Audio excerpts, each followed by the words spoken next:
มาปอกองใหญ่เบ้อเร่อเบ้อเท่อคือกันนี่ก็ได้โอ้ได้เธอเป็นลายคือกันนะเพราะมันนิดหน่อยได้นี่ก็อ๋อดีทมหัวพี่อ๋อพี่ดีท่วมดีนี่บ่เห็นเลยตะกล้องใหม่พระพี่ครับเพิ่นว่าส่งมื้อใดล่ะเมื่อวานนี่บ่สบายดีเด้อสวัสดีอ้าวทักทายสบายดีตอนแรงๆเด้อพี่น้องบอลี่เข้ามาเฮือนน้องหล่าเพิ่นน้องๆกับผ้าเพิ่นนี่แหละเฮือนน้องอูน้องอีเฮือนเท่าเฮ้ยบ่น้องอีอันนี้นี่นะถ้าชื่อหยังก็ถ้าเฮยพี่น้องนี่เนาะพอดีบอลี่สั่งบล็อกมาให้เพิ่น1,000 ก้อนกับเล็กสั่งมาคือกันนั่นแหละกับเพิ่นน้องน้อยเดียวกันเด้อเล็กอย่างละ10พี่น้องแต่ว่าลืมสั่งลวดตอนนี้แต่กระยามันเอาไว้นี่แหละยับไว้ทางในก็ดีฝนสิพะบล็อก1,000 ก้อนเพิ่นมาส่ง2 เที่ยวบ่ฮะ2 เที่ยวเนาะโอเคก็ถือว่ากองท่วมหัวท่วมหางกันนี่ก็ได้แล้วยับมานี่เด้อยืนนี่เด้อเพียงโคเราบ่ได้เนาะบ่เข้ามากับน้องน้อย2 คนพี่น้องให้เพิ่นเป็นมือกล้องให้ก็บอลี่ว่าสิเฮ็ดคือเดียวสไตล์เดียวก็เพิ่นน้องน้อยหั่นแหละแต่ว่าวันนี้ละเอื้อยเพิ่นส่งหาเพิ่นว่าอยากให้เฮ็ดแบบใหม่คืออยากให้ก่ออ้อมเบิดเลยปิดนี่ปะจะถอยเบิ่งดูบอลี่สิเล่าให้ฟังเอ้ยเพิ่นหาก็ส่งมาใหม่ๆหมาดๆนี้เพิ่นว่าอยากให้กั้นเป็น2 ห้องก่อกั้นนี้กั้นกลางแล้วก็เฮ็ดอยู่นี่ห้องนึงอยู่ฝั่งพุ่นห้องนึงกั้นครึ่งหั่นแล้วก็อีก2 ห้องนี้อยากปะโล่งแต่ว่าอยากให้ก่ออ้อมเลยนะมันก็สิบ่มีหน้าบ้านเลยบัดนี้เป็นแบบทึบเลยนะพี่น้องก่อปิดตายเลยเพิ่นว่าแนวนั้นข่าวถ้าเอ้ยเพิ่นสิบ่เปลี่ยนแผนอีกได้เพิ่นว่าให้เฮ็ดประมาณนั้นแหละเพิ่นว่าอยากให้น้องๆมันหลายคนเด้ว่าอย่าน้องๆอยากนอนลิ้นนอนหยังเพิ่นว่านะอยู่ทางนี้แต่ว่ามันสิบ่มีประเด็นว่ามันสิบ่มีหน้าบ้านเลยบัดนี้มันสิปิดเบิดเลยมืดทึบเบิดเลยนะพี่น้องเอ้ยก็จังค่อยว่ากันกับเอ้ยเพิ่นว่าอยากเพิ่นมีแผนอยากเกาะครัวออกมานี่เพิ่นสิเกาะฝั่งพี่หรือสิเกาะฝั่งพุ่นก็เบิ่งก่อนพี่น้องเอ้ยเนาะถ้าว่าเกาะครัวออกมาทางข้างแล้วเฮ็ดแซกลงมาก็โอเคเทพื้นอยู่นี่แล้วก็เฮ็ดทางเข้านี่ก็ได้คือกันเนาะเพื่อนน้องอูน้องอีบ่ได้กระบอกบ่ได้เอียงกระบักไว้นี่เนาะกระบักแบบใดกับแบบนี้ได้เพื่อนมันเบิดทุกอันเลยได้แบบใดวะเน้นตัวใหม่เนี่ยมันอันนี้ลงนี่นะตัวใดงามก่อนก็งามเหมือนกันเนี่ยนะบักแบบใดของเจ้าวะนี่นะกระเจ้านี่อันนี้นะกระบักไว้ฮะบ้านฮะกระบัก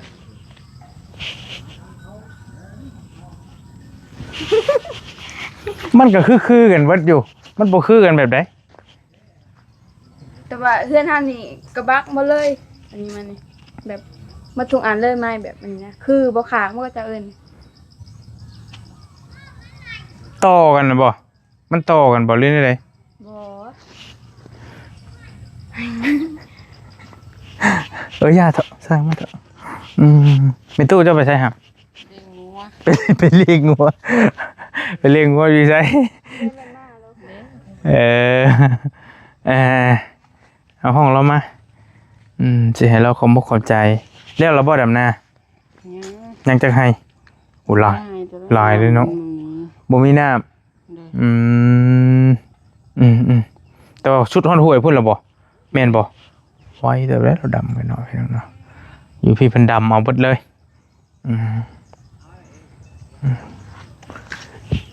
ก็บอลี่สั่งมาเบิดประมาณอยู่ 8,000 กว่าบาทเอื้อยเพิ่นฝากเงินมา10,000บอลี่ไล่เบิ่งเบิดอยู่ประมาณ 8,300 8,400 นี่แหละก็ยังเหลืออยู่เงิน1,000 กว่าบาทบัดนี้เงินซอยน้องเพิ่นนี่ก็สิเฮ็ดหยังบ่ได้ถ้าสิได้ก็น่าจะได้แต่ปูนนั่นแหละมาซื้อปูนมาไว้แต่ว่ายังบ่ทันอยากสร้างมาเพราะว่ายังมันเปียกพอจักมื้อได้สร้างเพิ่นสิพร้อมเงินเฮาพร้อมหั่นแหละเฮาเงินเฮายังบ่พร้อมมันสิเบิดแหละเงินก็ได้ถ้าสมมุติว่าเอื้อยเพิ่นสร้างส่งมาใหม่เฮาจังค่อยว่ากัน เนาะตอนนี้เงินซอยเหลือน้องเพิ่นนี่ยังถือว่ายังขาดหลายอย่างอยู่แต่บล็อกเขาได้แล้วโอเคเดี๋ยวเห็นแล้วบล็อกนี่น่าจะพอเนาะแล้วก็เล็กได้แล้วยังแต่ปูนยังกับทรายบัดนี้ทรายก็เบิดเลยยังเหลือแต่เฮน้อยนึงอันนี้ก็เห็นเนาะก็จะเบิ่งตัวจริงก่อนเพื่อนน้องเพิ่นนี่ก็แต่ว่าสไตล์เดียวกับเพื่อนน้องน้อยหั่นแหละแต่ว่าเอ้ยเพิ่นว่ายังให้ก่ออ้อม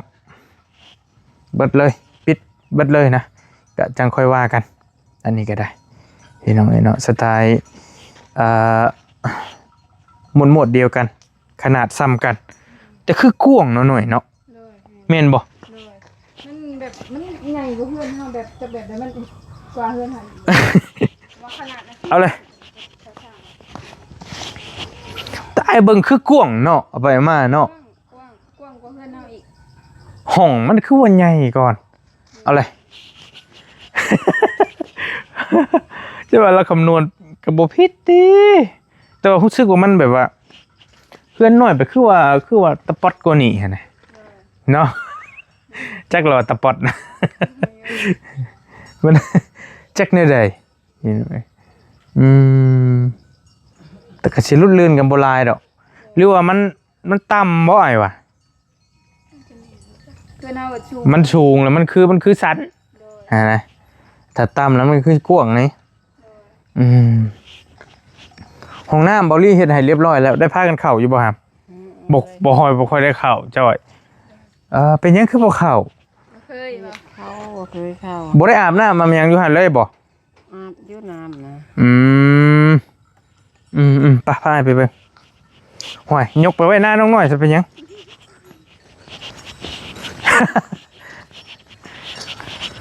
มันเคยชินเนาะมันเคยชินแหละมันบ่อยากเข้าบาดนี้บอลลี่เบิ่งนี่เคยเข้าอยู่ป่าแล้วมันสบายเข้านี่บอลลี่เคยเปลี่ยนอยู่แต่ยังน้อยๆแปลว่าเฮายังบ่ทันมีห้องน้ำห้องหยังนะเข้าแล้วมันอยากแยงๆเด้บัดนี้อันนี้ก็สีมือพอสร้างเพิ่นคือกันเด้พี่น้อยเนาะเพิ่นเฮ็ดแต่ว่าอาบบ่ฮัมอาบแต่ว่าบ่ได้ถ่าย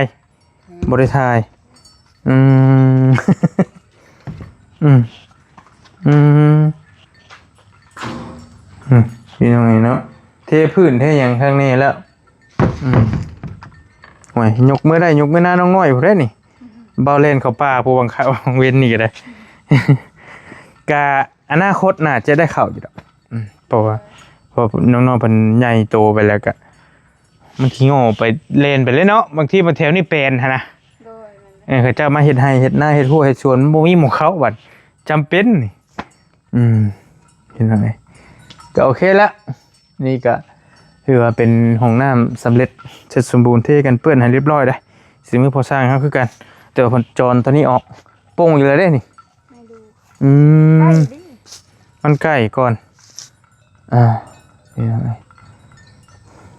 ไปใช่มีตู้จะห้องมีตู้จะมาดูลานเป็นได้ลานเป็นได้มาได้แล้วบัดนี้บัดดีเด้อน้องเลยแต่กล้องสมัครเล็ด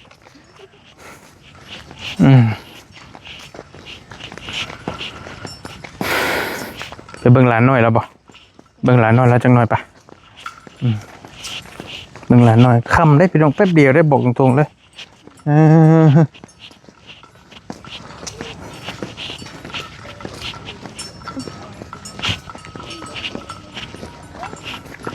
เอาขนมไปต้อนแล้วกันไปมาหามันพระบ่กระยาก่อนก็ได้สินะเพิ่นมานี่กะโผไม่ตู้เพิ่นเราออกมาจากป่าชาจำได้จังบ่ย่านอะไรเนาะแล้วก็เนาะเคยอยู่ล่ะนี่เบรกมากระซาอูเฮ็ดปวกพร้อมบ่คนหากระเศร้าตกได้พี่น้องเนาะเท่าอาพุ่นเท่านี้ได้เฮ็ดช่องข่อยตอนนะสวัสดีครับต้มยังลูกต้มยังฮะเอาไม่รู้สวัสดีไม่รู้บ่เห็นกินนี่ต้มยังก็ต้มดอกไม้ต้มหน่อไม้อันนี้ไปปั่นกันเด้อขอบใจ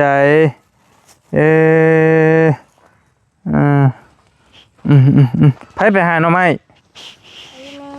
เขาอีเมหน่อไม้นี่เลอะนี่ ไม่กระจะ บ่กินได้บ่แล้วบ่กินได้บ่กินได้บ่จืดแล้วบ่ยังอยู่ ลูกไม่ไผ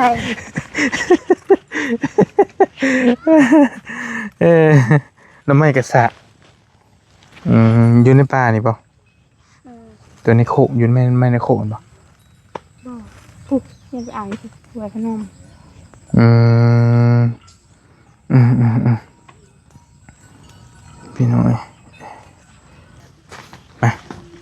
เขามาเยี่ยมลานก่อนเป็นยังไงเด้อหน้าตาเด้อสบายดีเป็นยังไงลานน้อยฮะโอ้ยรับปิ้ง รับปุ๋ยรับปุ๋ยมุยลูกเฟดแต่พี่น้องที่เขามาเยี่ยมในหลายมือก่อนๆนั่นแหละกำลังนอน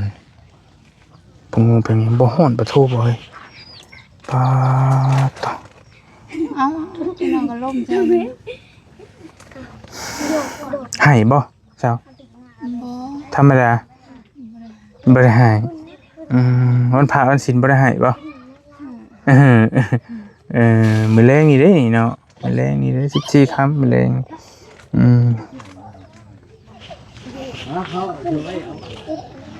ก็ปกติเนาะแข็งแรงปกติเนาะเราได้ลูกเฟดได้พี่น้องชายชาย1ยิง1แล้ววะ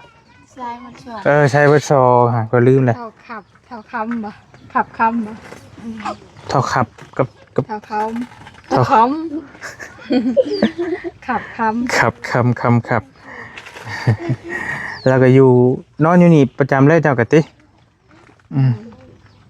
แม่นอนพุ่นพ่อนอนพี่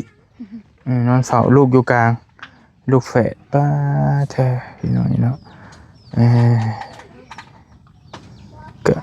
ถ้าเบิ่งเพิ่นใหญ่จังหน่อยก่อนหน้าตาเพิ่นสิเป็นจังได รอ รอเนาะพอแล้วรออยู่บ่ล่ะใช่พอแล้ว ให้ไปหาซอง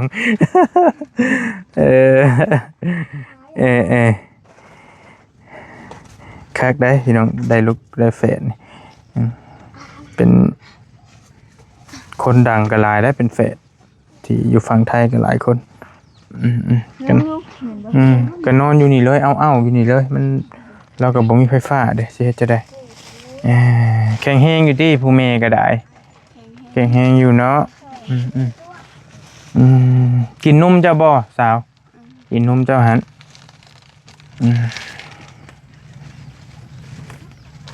ตีมือนิ้วอยู่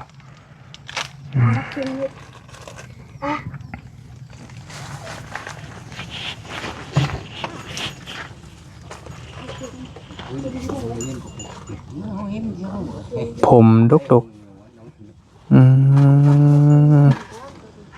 นอนมีผู้พูดอันหาวนอนจ่อยบ่อยากเบิ่งลายพี่น้องเอ้ย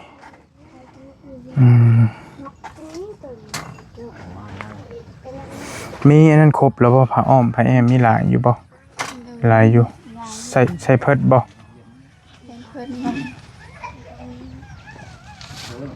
กันที่ใส่ก็ใส่เพิดห้องเอาฮะ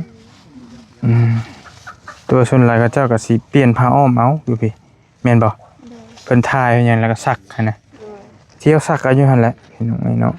ก่อนว่าซื้อเพิดก็มันก็คือหัวละเปลืองในจักหน่อย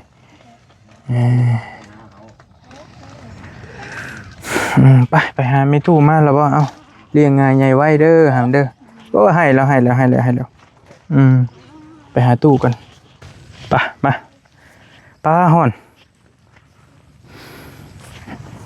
มันจะใช่ฮะ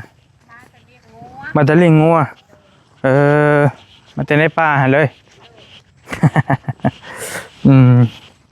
เดี๋ยวไปหาเฮ็ดสะดอก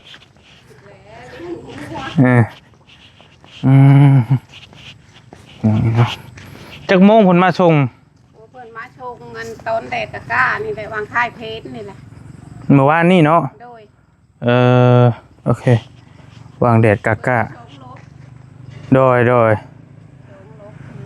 มันบ่เบิดติรถน้อยเด้คันว่ารถใหญ่กับบาทเดียวดอกพี่น้องเนาะนับน้ำเพิ่นอยู่บ่เพิ่นนับให้เบิ่งอยู่บ่ โอ้คนว่าเท่าไรก็ เฮาสั่งนั่น1,000 โดย 1,000 300เห็นก็ออกไปดีเลยโอ้แม่เบอร์กองมันก็ฮู้แล้วเที่ยวละ500เป็นมาน่ะอันนั้นให้หานี่หาอีกบาทนึงเบิ่งตัวจริงน้ำกันก่อนได้ซั่นให้ความเป็นธรรมกับเราได้เฮ็ดบ่ได้แล้วบ่เลยฮะบ่เลย300บ่ได้ ว่าเพิ่นบ่ อื เพิ่นนกยางไว้จะค่ะ 1 2 3 4 5 6 7 6แถวละ6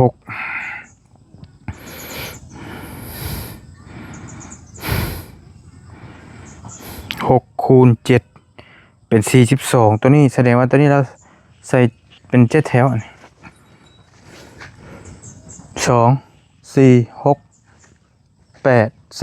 12 14 16 18 20 22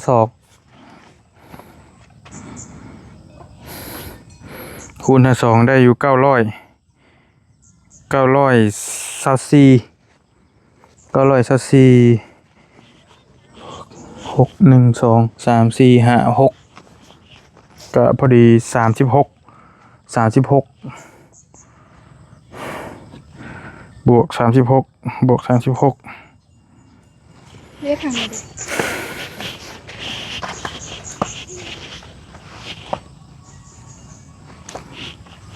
2 4 6 8 10 12 14บวกอีก14พอดี 1,000 กับ10ก้อนซ้ำกันกับเพื่อนนางน้อยเป๊ะเลยพี่น้องเนาะแต่ว่าตอนนี้เนี่ยยันเขาเจ้าฮักออกนี่ โดย อันเก่าเขาบอกเลื่อนใหม่ อันกะใหม่ ยันเขาเจ้าแบบเฮ็ดฮักแล้วยันเขาเจ้าบ่นับตัวนี้ก็พอดีเฮาสร้างนั้น1,000 โดย แต่ว่าเพิ่นแถมน่ะ10ก้อน โดย มันสิพอหรือบ่พอเฮาก็บ่จักแต่ว่าสร้างมา1,000ก่อนนะสั่งมันมีก่อนพี่น้องเนาะถ้าว่ามันขาดเหลืออะไรก็จังว่ากันพอดีก็คือเฮาแจ้งเจ้ามื้อนั่นแหละตัวเงินเพิ่นฝากมา10,000 โดย แต่ว่าวันนี้เลยเฮาซื้อตัวนี้ไปมันก็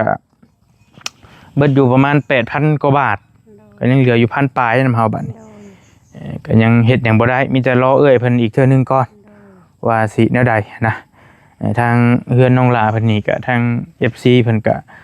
แรกๆเพิ่นก็ซอยมาหลายคู่หลายคนอยู่พี่น้องแต่ว่าเดี๋ยวนี้ก็เหลือแล้วผู้เดียวที่ยังยืนอยู่ที่จะซอยเราก็เป็นคนทำงานคือกันนี่แหละเงินเดือนแล้วก็ออกแล้วจังค่อยส่งมาเทื่อเล็กเทื่อน้อยหันนะก็จังค่อยว่ากันอันนี้ก็ยังน้อยก็หลังคาเฮาแล้วพี่น้องจังค่อยเฮ็ดไปทีละน้อยเนาะแต่ว่าคันว่าโก้แล้วนี่ก็บ่มีไฟพี่น้องเนาะกะสิบ่มีเลยเนาะตู่เนาะนี่เนาะ กะว่าบ่มีเลยลูกไอ้ไก่ พอสมควรอ โด ยู่ ย ตักสิตึงมาแบบใดใส่ไฟแสงอาทิตย์นั่นแหละอ้ายวะ โดย คือเฮือนบุญทวีนั่นแหละอันนั้นก็ใช้ได้อยู่เปิดพัดลมเปิดหยังได้คือกันแผ่นมันใหญ่ๆนี่ฮะเด้ได้คือกันแต่ว่าต้องมีแดดนั่นแหละพี่น้องเอ้ยแต่ว่าสิตะกี้ว่าสิเฮ็ดเฮือนใหม่จักได้ใดมันก็เทินก็เลยเอาดินซะพี่น้องเนาะจะแลอนาคตบัดทั้งพี่ได้สิไกลกว่าเนาะเฮาว่าเนาะเฮ้ยไม่ไกลกว่าเฮ้ยฮะพี่บ่คันมีคนดึงออกมาหน้ามาหยังว่าเฮาสินิ่งไปนํเขาอีกเนาะยากอยู่ เจ้า พอ บ่มีนะคะจักแล้วไปดีรอ พอสมควรอยู่พี่น้องเอ้ยแต่ก็อย่ามันให้มันเฮ็ดให้มันแน่นหนาแล้วจังค่อยว่ากันหาแนวแก้เอาก็ได้อยู่ดอกก็จะมีเฮือนมีซานอยู่ตอนนี้เราก็อยู่หั่นเฮือนเก่าไผนอนตู้ตอนนี้ ลูกแม่กับพ่อ เราเฮ็ดเถียงใหม่เด้ โดย พี่น้องเอ้ยเนาะเพราะว่าถ้าพายุมาแฮงอีหลีนี่อยู่ยากได้บ่แม่นเว้าได้พี่น้องเอ้ยเนาะอยู่ลำบากอยู่แต่ว่าคันเฮาก่อแล้วเนี่ยหนาฮุบมาอยู่พี่ก็โอเค โดย สบายเด้ เศรษฐีผู้ลูกน้อย แม่นแหละเอาผู้เป็นไปนี่จะว่าเฮาเพิ่งหันเพิ่งนี่ โดย ผู้น้อยช่องโตนั่นแหละ ก็ถือว่าถ้าเฮือนนี้แล้วก็เป็นซอยได้หลายคนนะเพราะว่าเราก็ครัวใหญ่ลูกหลานเลนมาพักพิงอยู่น้ำกันถ้าว่าพายุมาแห้งๆฮึ่มเลยก็ฮุบมาอยู่พี่กับใครนี่มันสบายใจนี่ตู้มานั่งนี่น้อยหนึ่งบาทนี่เลยสิให้ขอมกขอบใจเอ้ยเพิ่นแล้วเฮาก็สิไปยามมื้อค่ำเข้ามาเบิ่งน้ำว่าเป็นจังไดนะพี่น้องไอ้เล็กนี่ก็เบิ่งก่อนแป๊บนึง4 5โอเค10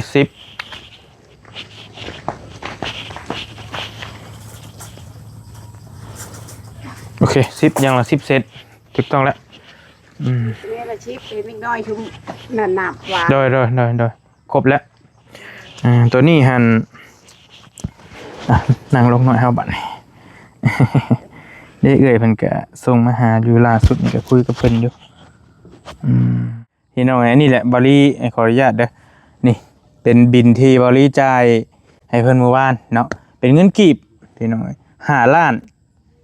7 แสนเนาะบริโอนให้เพิ่นบริเขียนมาอยู่ค่าบล็อกบ้านนาเพกโอเค5 ล้าน 7กับประมาณ 8,000 ไปปลายนี่แหละจากบริไลเบิ่งนะประมาณนั้นมีใจขออนุญาตให้มีตู้ฝากให้มีตู้ขอบมกขอบใจเด้อทางจะดีเพิ่นอยู่ต่างประเทศเพิ่นซื้อบล็อกซื้อหยังมาให้เด้อดูเด้อบอกโดนแล้วแล้วทางก็โดยได้ความคายภายมีเลยร่ำรวยเลยอยู่ดีมีแฮงเลยความโดยเลยลูกโดยเอาให้อยู่ดีมีแฮงเด้อให้โชคให้มานให้ร่ำให้รวยเนาะที่ซอยทางเมตู้แล้วก็ทางน้องๆเพิ่นพี่น้องๆกำพร้าเฮาก็เป็นครอบครัวใหญ่เพิ่นก็มาอยู่ร่วมกันหลายคนนี่ก็ถือว่าเป็นทานบารมีให้หลายชีวิตที่เพิ่นจะมาหลบภัยหลบฝนอยู่นี่แหละช่วงหน้าฝนซ้ำได้พี่น้องเนาะก็อีกอย่างก็ผู้เฮาไปเยี่ยมกินนี่แล้วเราได้แม่ลูกอ่อนซ้ำหันก็ได้ลูกแฝดก็ฝนตกมันแล้วก็สิอยู่ลำบากเติบแหละจักยุงจักหยังแล้วก็ทึกนะพี่น้องถ้าเฮือนแล้วฮุบมาอยู่พี่ก็สิไข่เนาะเอาให้อยู่ดีมีแฮงให้โชคให้มานให้ร่ำให้รวยเด้อให้เจริญรุ่งเรืองเนาะไปเฮาก็ขอตัวไปก่อนบัดนี้จังได๋ก็ฝากครอบครัวเรานี่พี่น้องเนาะสบายดีอยู่ดีมีแฮงบ๊ายบายขอโทษด้วยโอเคไปพี่น้องไปวันนี้แหละบอลลี่กับน้องน้อยกำลังสิพยายามน้องกิ๊กก่อนสบายดีเด้อสวัสดีออกแต่เฮือนน้องอูน้องอีแล้วก็เลยมายามน้องหลาเพื่อนก่อนพี่น้องเนาะมาแต่หลายมือก่อนๆพุ่นแหละน้องเพิ่นก็ได้ใส่สิบค่ำก่อนบ่ขี่ได้เนาะทางใดเส้นหน้าเส้นหลังแท้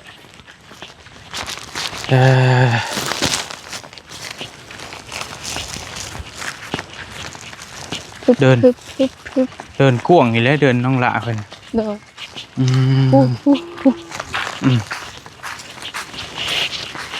โอ้ยแล้ว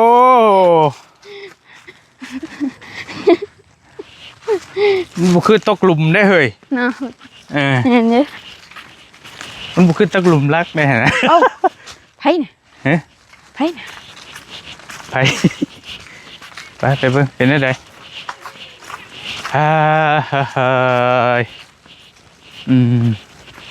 อยู่บ่ล่ะไผ่น่ะผู้ชายอ้ายเพิ่นบ่เพิ่นนี่อ้ายเพิ่นนี่อ้ายโอ้ยอ้ายบ่อ้ายเพิ่นคือมีอ้ายเลยอยู่ไสเลยอยู่บ่สวัสดีพี่มายามกินข้าวแรงแล้วบ่กินแล้วโอเคเพื่อนเลี้ยงทำจักตอกเฮ็ดได้เลย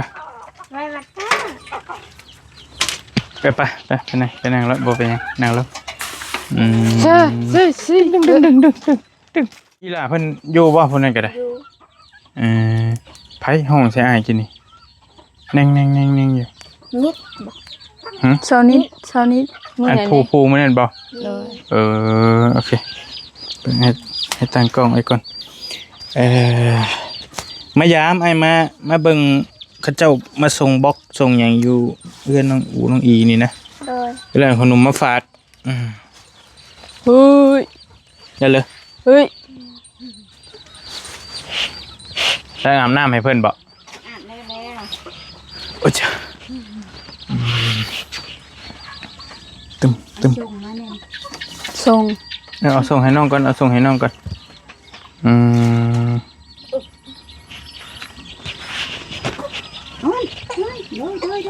ขอแรงกันยังล่ะ คนจะรอ คนจิรอ โดย โอ้ยให้เด้อเฮ้ยถ้าเป็นคนจิรอฮะ ให้ เจ้าใส่จักโต ช่อง ใส่ช่องโต คนจะรอสองตัวบอกก็ได้ลายอยู่ จีพอเกณฑ์ว่าอะไรก็ช่องโตอะไรก็ได้นี่น้องเนาะ บ่หยอกกับบ่ฮู้ว่าบ่ได้หยอก นอนหน้าป่ะเจ้าดิน้องเฮือนเขาน้องเฮือนป่ะ อืม ไม่เฮือน เบิ่ง อันนี้บ่นอนเพิ่นจ้ะ นอนอยู่ นอนอยู่นี่ จะนอนอยู่รุมหัน อ่ะ ป่ะ นอนอยู่โรงพยาบาลไว้เมื่อบ้านบ่มึงมือกับมือก็บ่ได้มือตามเข็ม มันยุ่งบ่หามไปบ่เฮ้ยพี่ลึกพี่ลือ ห้ามก็เฮ็ดบ่ยังอยู่ โอ้ยยามฝนทำเนาะ มัน ยุ กิ ง นแต่เลือดฮะ ฮะ มันกินแต่เลือด โอเคนี่น้องไงนะมายามน้องเพิ่นน้อยนึงขนมมาฝากแล้วก็สิไปแล้วพอมื้อนี้ขี่รถจักรน้องน้อยมาคำลายญาติ โอ้ผ่านป่าเมื่อไปขี่รถจักรใหม่น้องน้อยมามื้อนี้พี่น้องนี่เนาะ ได้รถจักรใหม่แล้วบ่ โอ้บ่เห็นบ่คลิปอ้าย เห็นอยู่ แน่เฮ็ดทามคือแท้ซะ งามได้งามได้ ฮะงามบ่ งาม คักแล้วได้แล้วได้รถจักรใหม่แล้วสิได้เฮือนใหม่พร้อม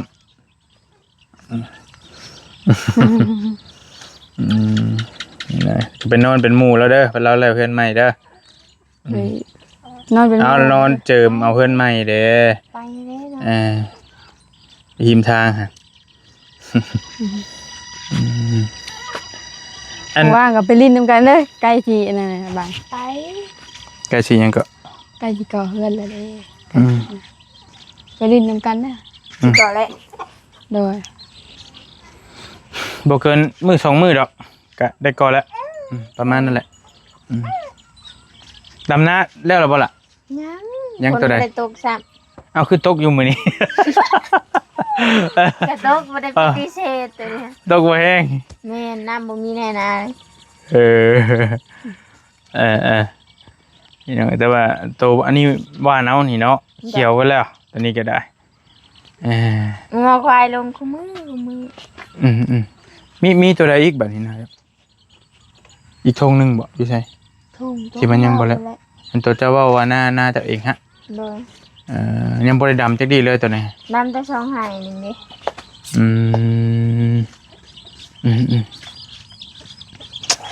โอเคสนะพี่น้องเอ้ยป่ะกลับเลยอย่ามันคำเอาขนมมาฝากไปเลยได้อวันนี้เด้อก ลับเลย ไปไว้มาไว้หน่อยนึง คือรถจักร เอารถน้อยมาเด้ รถใหญ่เข้าบ่ได้ทางเนี้ย ก็แห้งเลยไอ้มามีผันแห้งเลยมาเมื่อนั้นบืนชิเว่าบ่ว่าจอดรถไว้เฮือนน้องน้อยพุ่นพี่น้องเอ้ยเนาะ แหงไว้ สิพากลับออกไปนี่โอเคเอาอยู่ดีมีแฮงเด้อเด้อแม่เด้อกลับเด้อเด้อไปป้าก่อนไปเอาไป กลับไปเด้อเฮ้ย เด้อโอเคโอ้บ่ฮ้อนบ่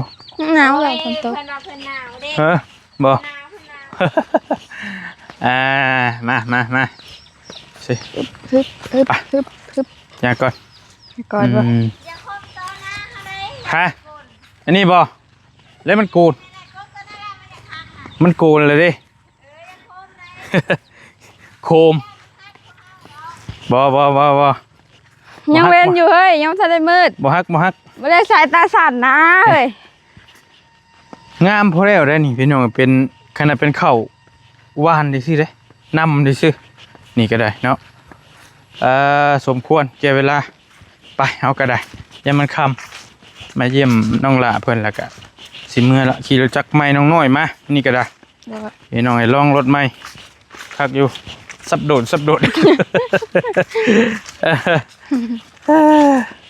ไปพี่น้องเอ้ยนี่ขี่รถจักรน้องหลาเพิ่นมามื้อนี้ก็ได้ โดย รถใหม่เยี่ยมคักอยู่เริ่มมืดแล้วเอ้าอยู่ดีมีแฮงไปจังว่ากันสบายดีเด้อน้องเด้อ โดย เมื่อเพื่อนน้องน้อยพุ่นละบัดนี้พี่น้องเอ้ยเนาะไป